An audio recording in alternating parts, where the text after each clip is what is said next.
हफ्ता निकाल, हफ्ता निकाल। नमस्कार, आदाब एंड वेलकम। दिस इज सार्थक एंड यू आर वाचिंग हफ्ता निकाल, हफ्ते की सारी खबर इन वन वीडियो। देखिए, इस टाइम देश में ना सीजन्स बदल रहे हैं। फेस्टिव सीजन जा चुका है, विंटर सीजन आ चुका है, दिवाली शिवाली मन गई हो और रूखा सूखा मन लेकर अगर ऑफिस जाने की वापस आप तैयारी में हैं तो चिंता मत करो, सेलिब्रेशन करने का मौका मिलता रहेगा, क्योंकि अब आ रहा है देश का सबसे बड़ा सीजन, इलेक्शन सीजन।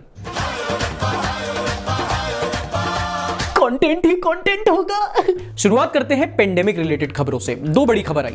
पहली है कि भारत बायोटेक की कोवैक्सीन को अब वर्ल्ड हेल्थ ऑर्गेनाइजेशन यानी कि WHO से अप्रूवल मिल चुका है। इसके कई पॉजिटिव्स हैं, जैसे कि जो कोवैक्सीन से लोग वैक्सीनेटेड हुए हैं अब वो फॉरेन ट्रैवल कर पाएंगे और कोवैक्सीन को अब बाकी देशों से भी अप्रूवल मिलने के चांसेस बढ़ गए हैं। दूसरी बड़ी खबर यह है कि अब दुनिया भर में कोरोना वायरस पेंडेमिक के दौरान 50 लाख मौतें रिपोर्ट हो चुकी हैं। 50 लाख, 5 मिलियन। और अब जब 2021 खत्म होने वाला है तो सही वक्त है ये सोचने का कि हमने पिछले 2 सालों में कितना कुछ झेला है, कितनी जिंदगियां बर्बाद हुई हैं, कितने घर उजड़े हैं, कितनों ने अपनों को खोया है। और ये कोई बताने की बात नहीं है कि ये 50 लाख सिर्फ एक रिपोर्टेड आंकड़ा है। असलियत इससे कहीं ज्यादा बदतर है, ये आप हम सब जानते हैं। पिछले 2 सालों में से हम में से कई लोग अपनी जिंदगी के सबसे मुसीबत वाले समय से गुजरे हैं, लेकिन अब वापस जाकर लोगों की जिंदगी सुधर रही है, इकोनॉमी भी ट्रैक पर आ रही है। और जैसा कि महफूजुर रहमान आदिल ने खूब लिखा है कि वक्त की गर्दिशों का गम ना करो, हौसले मुश्किलों में पलते हैं। खैर, आगे बढ़ते हैं। दिवाली के साथ साथ इस हफ्ते सबसे बड़ा इवेंट था, जैसा कि मैंने आपको पिछली वीडियो में बताया था, वो था COP26 का समिट। जिसको नहीं पता है वो जाके पुरानी वीडियो देख सकते हैं, थोड़ा रिवीजन हो जाएगा, वापस आके ये वाली वीडियो देख लेना। बेसिकली ग्लासगो में वर्ल्ड लीडर्स मिले हैं और उन्होंने क्लाइमेट चेंज को लेकर नए एक्शन प्लान्स बनाए हैं। ब्ला ब्ला ब्ला ब्ला ब्ला ब्ला। और आपको यह जानना जरूरी है कि प्रधानमंत्री नरेंद्र मोदी ने ग्लासगो में भारत की तरफ से 5 बड़े वायदे किए हैं। पंचामृत की सौगात देना चाहता हूं। 4 बड़े टारगेट सेट किए हैं 2030 तक के लिए और एक बड़ा टारगेट सेट किया है 2070 तक के लिए, यानी कि आज से 50 साल के बाद। पहला टारगेट फॉसिल एनर्जी को लेकर है। 2030 तक अपनी नॉन फोसिल एनर्जी कैपेसिटी को 500 गीगावाट तक पहुंचाएगा। दूसरा है रिन्यूएबल एनर्जी के लिए कमिटमेंट। भारत अपनी 50% एनर्जी रिक्वायरमेंट रिन्यूएबल एनर्जी से पूरी करेगा।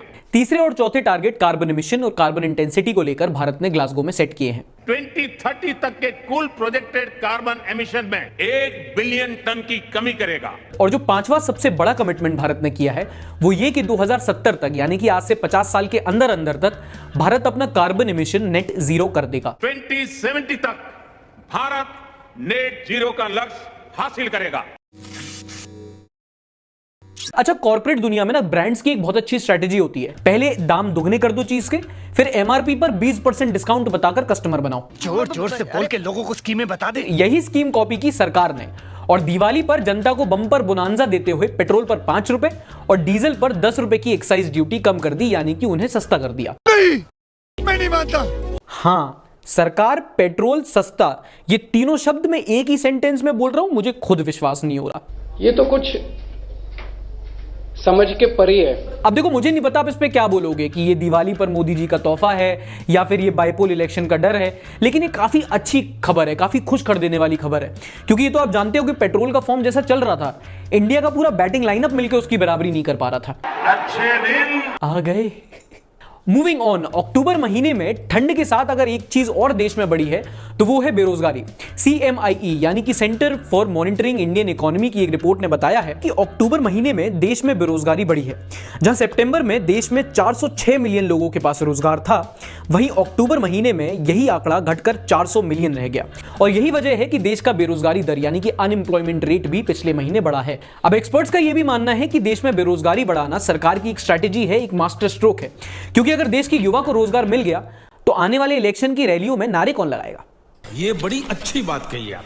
अच्छा, जैसे कि मैंने आपको बताया कि देश में इलेक्शन सीजन आ रहा है, तो अगली कुछ खबरें भी उससे रिलेटेड हैं, सुन लीजिए।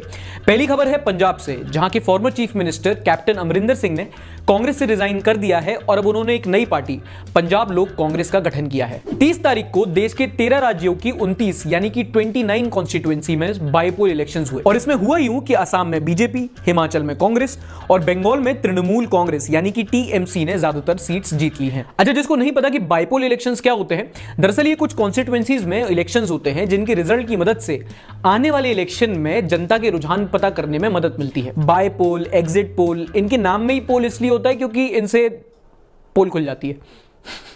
कुछ भी कोई सेंस है इस बात की? देखिए, दिवाली का टाइम चल रहा था तो देश के हर घर के ड्राइंग रूम में ही बकलोली हो रही थी, लेकिन ये वो सेगमेंट है जहां हम नेशनल लेवल के बकलोल की बात करते हैं, मतलब संबित पात्रा लेवल। मध्य प्रदेश के मंत्री महेंद्र सिंह सिसोदिया ने महंगाई को लेकर एक बहुत अच्छा जस्टिफिकेशन दिया है। उन्होंने महंगाई को लेकर कहा है कि अगर आमदनी बढ़ी है वो हमको स्वीकार है तो थोड़ी बहुत महंगाई भी स्वीकार करना चाहिए।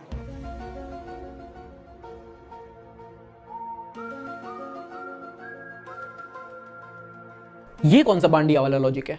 मालिक अब इतना खर्चा हो गया तो एक चिप्स ले लेते हैं। लेकिन अगर पॉजिटिव सोचे तो मंत्री जी के लॉजिक में दम तो है। अगर देश में हर कोई ही ऐसी सोच रखने लगे तो वर्ल्ड पीस आ सकता है। Great video, enjoyed as always, लेकिन इतनी तारीफ मिल रही है तो थोड़ी बहुत गाली भी स्वीकार कर ही लो। तेरी माँ। ओहो, दिवाली का बोनस 1 2। अब इतना दिवाली का बोनस मिल रहा है तो थोड़ी बहुत चोरी भी स्वीकार कर ही लो। तो मौसम है, कितनी शांति है। अब इतना लॉ एंड ऑर्डर मिल रहा है तो थोड़ा मर्डर स्वीकार कर ही लो। देखिए, दिवाली के दिन आप हमारे भारतवासियों से बहुत सारा कंटेंट एक्सपेक्ट करेंगे, लेकिन फिर हमारे पड़ोसियों ने कहा कि why should India have all the fun, और पाकिस्तान के सिंध के सीएम ने दिवाली के दिन होली की शुभकामनाएं दे दी। वक्त बदल दिया, जज्बात बदल दिए, जिंदगी बदल दी। ये कुछ बॉलीवुड इंस्पायर्ड नहीं लग रहा? होली, हैप्पी होली। अबे दिवाली है, चल हट। हफ्ते की दूसरी सबसे बड़ी बकलोली हुई जब एक वॉक्स पॉप के दौरान स्कूल के कुछ बच्चे ये कहते मिले कि जब से G70 हटा है तब से वहाँ पे इंडियन कॉन्स्टिट्यूशन भी लागू हो गया है। क्या? जैसे सर आदमी को 2 रुपए किलो चावल मिलता है, वहाँ पर सस्ता चावल मिलता है, वैसे कश्मीर के लोगों को पहले उसी की अच्छी क्वालिटी का चावल मिलता था, लेकिन पूरे देश को उसके बाकी उसको ज्यादा प्राइस देना पड़ रहा है। अरे कहना क्या चाहते हो? बातें आपको कैसे पता चली? सर थोड़ा बहुत न्यूज वगैरह से देख। बेड़ा गर्क। देश संकट में है। Now, while most of you might find this funny, हमें इन बच्चों का मजाक नहीं उड़ाना चाहिए, क्योंकि दरअसल ये खुद एक विक्टिम है। क्योंकि अगर demonetisation, article 370, public distribution scheme, tax regime जैसी बेसिक चीजों की जानकारी इनको अगर नहीं है तो चलता है, इस उम्र में हर कोई इतना अवेयर नहीं होता है। लेकिन अगर इनको इन सब चीजों की गलत जानकारी है तो गलती इनसे ज्यादा हमारी है। ये आज भले ही स्टूडेंट्स हो, पर ये कल का भविष्य है, कल का फ्यूचर है, आगे जाके यही वोट देंगे। और अगर इनको इन बेसिक चीजों की जानकारी नहीं है, then we as a society have failed the students, our education system has failed the students, our media has failed the students. Do you get my point? अच्छा, ये तो आप सब जानते हैं कि हमारे देश में टीवी सीरियल्स लॉजिक को गुल्लू की तरह ट्रीट करते हैं। आए दिन उसकी बेइज्जती होती रहती है। थोड़ी मर्यादा रखिए। टीवी सीरियल ठपकी प्यार की का ये सीन बड़ा वायरल हुआ, जिसमें एक छोटे से एक्सीडेंट से लॉजिक को थोड़ी चोटें आई, लड़की की मांग भर गई और फिजिक्स तो वेंटिलेटर पे पहुंच गया।